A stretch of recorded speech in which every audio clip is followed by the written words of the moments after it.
mendapatkan keadilan sebelum mendapatkan petunjuk. Maka sering saya katakan, 3 bagian manusia yang sangat bermain di dalam kehidupan kita sehari-hari, yaitu tentang kedoliman.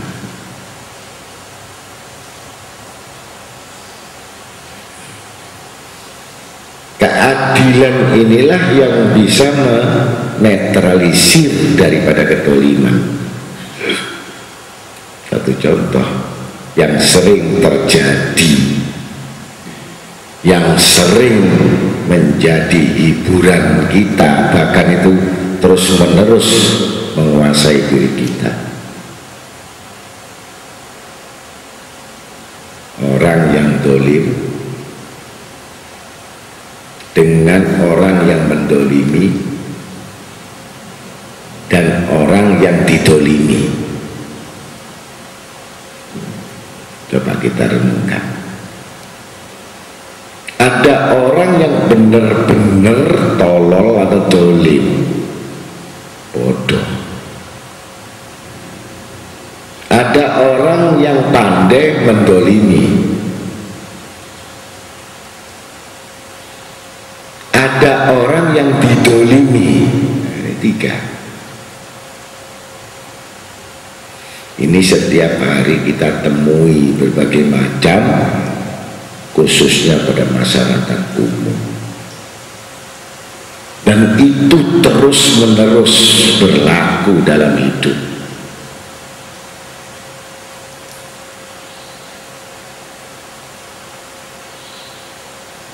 Nah, keadilan, untuk menyampaikan keadilan ini tidak memiliki 3 bagian ini.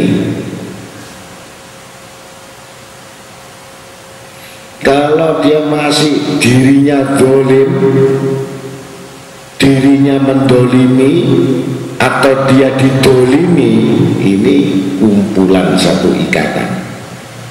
Keterikatan mereka yaitu satu tempat. Diibaratkan orang yang masak, kalau cuman daging yang dimasak, tentu ada yang kurang. Apa yang kurang? Penyedapnya. Apa yang kurang? Bumbunya. Apa yang kurang? Rasanya. Demikian menyatu berserikat, walaupun nilainya kurangnya itu cuma sedikit garam, kasih setengah sendok atau 1/4 sendok karena kurang asin. Maka jelas dari kedoliman ini adalah persekutuan dan perserikatan dan kebersamaan.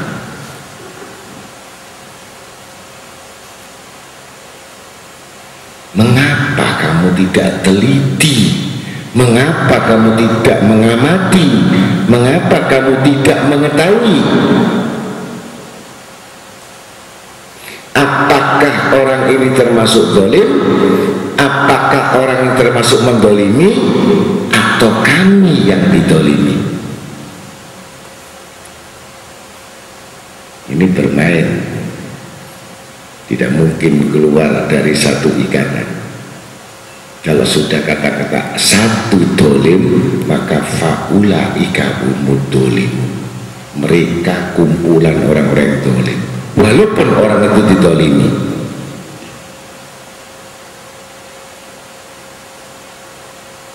Nah, dibandingkan dengan Al-Quran tentang keadilan, ini tidak dimiliki oleh 3 bagian ini. Jauh.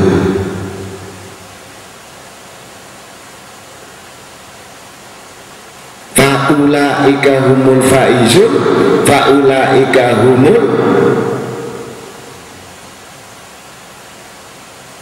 dolimun, sama atau tidak? Yang satu dimuliakan, yang satu didolimi.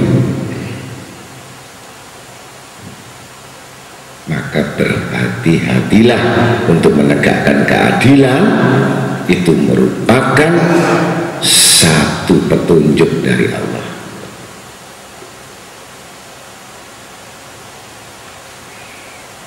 Maka jelas Allah bersumpah untuk memerintahkan keadilan, berarti menjauhi kedoliman. Sekarang bagaimana kita bisa memberikan keadilan orang lain kalau kita dolim? Bisa atau tidak? Apa kita bisa memberikan keadilan kalau kita golongan orang yang mendolimi? Apakah bisa kita juga memberikan keadilan kalau kita didolimi?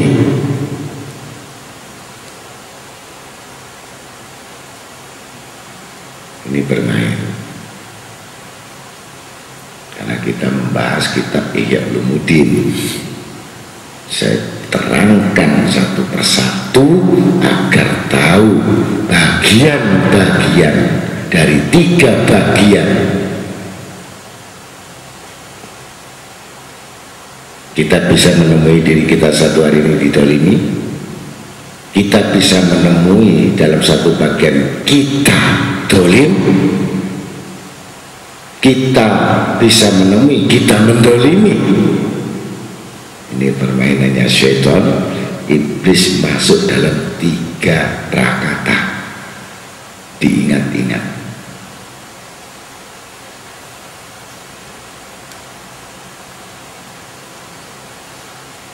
Sesungguhnya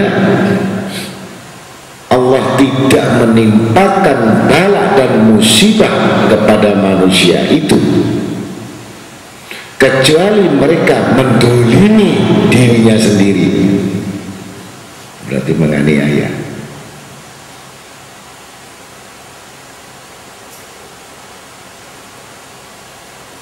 Belum mendolimi, belum didolimi, sudah mendolimi dirinya sendiri. Jadi kalau Allah menjauhkan kebaikan, menjauhkan rahmatnya, menjauhkan rezekinya, menjauhkan semua kebaikannya, berarti dia masuk terkurung dalam 3 bagian ini. Ini yang kita mainkan dan yang kita ketahui dengan teliti dan mengamati. Apakah hari ini kami mendolimi atau didolimi, atau kami mendolimi diri sendiri? Apa-apa yang terjadi padamu, apa-apa yang menimpa kepadamu, bukan dari Allah yang memberikan beban kepadamu, tetapi engkau telah mendolimi dirimu sendiri. Kalau itu tidak diwaspadai dan tidak mengetahui hal yang semacam itu, sampai mati pun dia akan buta dalam lingkaran kedoliman.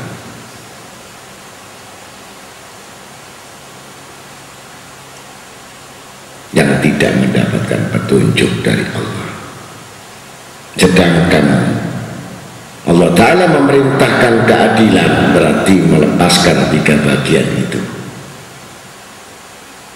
Jadi penyakitnya keadilan, penyakit yang menegakkan keadilan adalah menghilangkan penyakit 3 bagian tersebut, bukan membiarkan mekar kemudian meneruskan atau menambahkan kezaliman.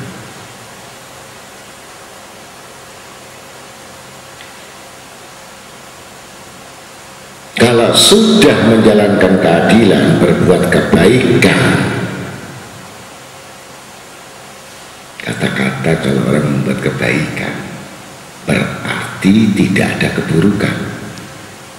Penyakit dari kebaikan adalah keburukan. Apapun yang menimbulkan reaksi keburukan-keburukan itu dari kedoliman. Kalau reaksinya kebaikan menimbulkan keindahan dan kerinduan,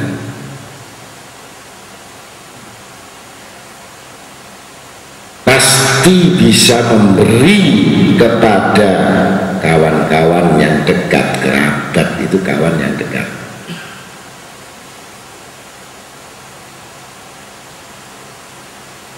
Pasti akan tampak keburukan dan kebaikan itu.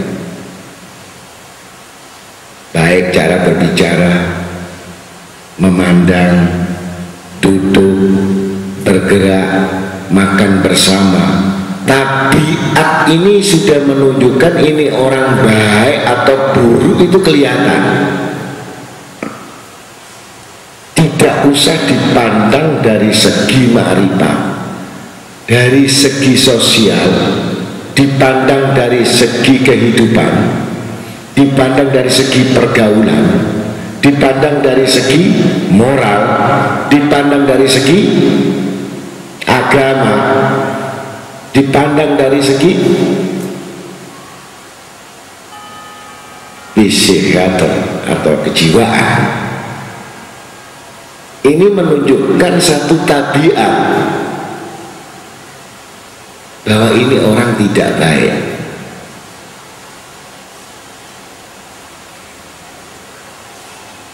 Yang mana setiap kalimat dan kata-katanya pasti terpleset dalam kesalahan.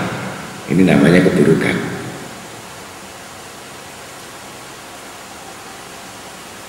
Jadi terpleset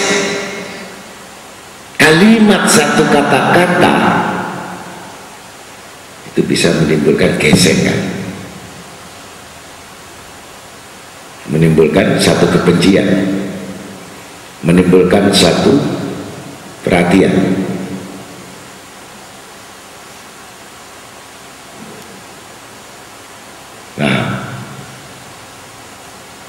Jadi kalimat-kalimat prakata kata-kata ini ada sifat menimbulkan gesek-gesekan atau benturan atau kebaikan.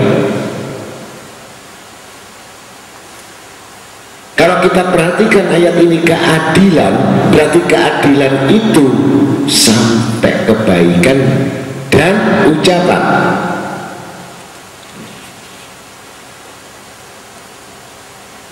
Tidak berat sebelah.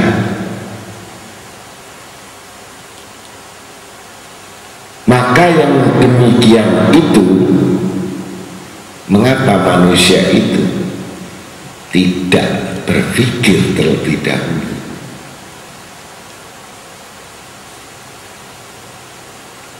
Kepada siapa dia berbicara, kepada siapa dia berteman, kepada siapa yang ditujukan. Kita bertanya kepada siapa? Bertanya kepada siapa? Al-Adlu, Allah yang Maha Adil.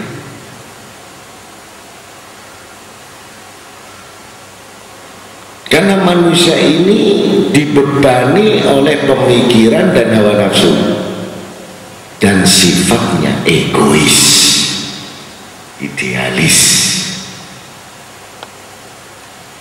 dan tidak akan pernah mau disalahkan. Itu sifat manusia.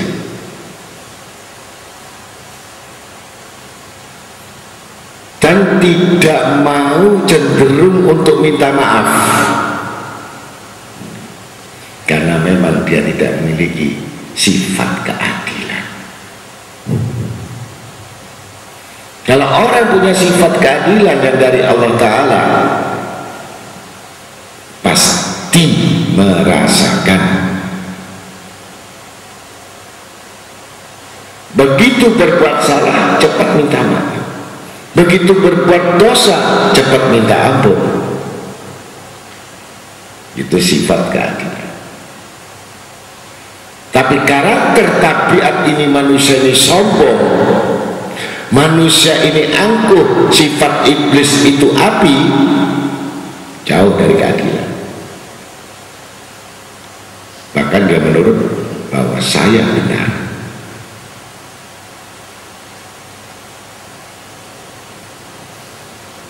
Sama dengan orang membaca Al-Quran.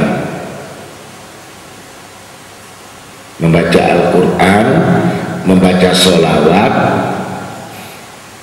membaca ayat, membaca doa, tapi tidak ingat. Dzikrullah itu ingat. Kalau baca sholawat tapi nggak ingat Rasulullah, apakah itu baca sholawat? Kalau baca Al-Quran tidak ingat Allah, apakah itu termasuk ingat?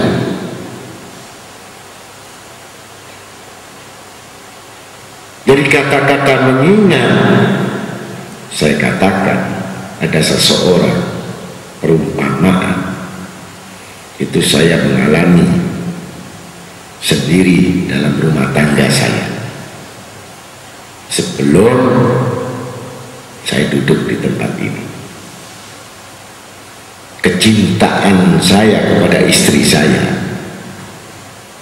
bahkan membutakan semua.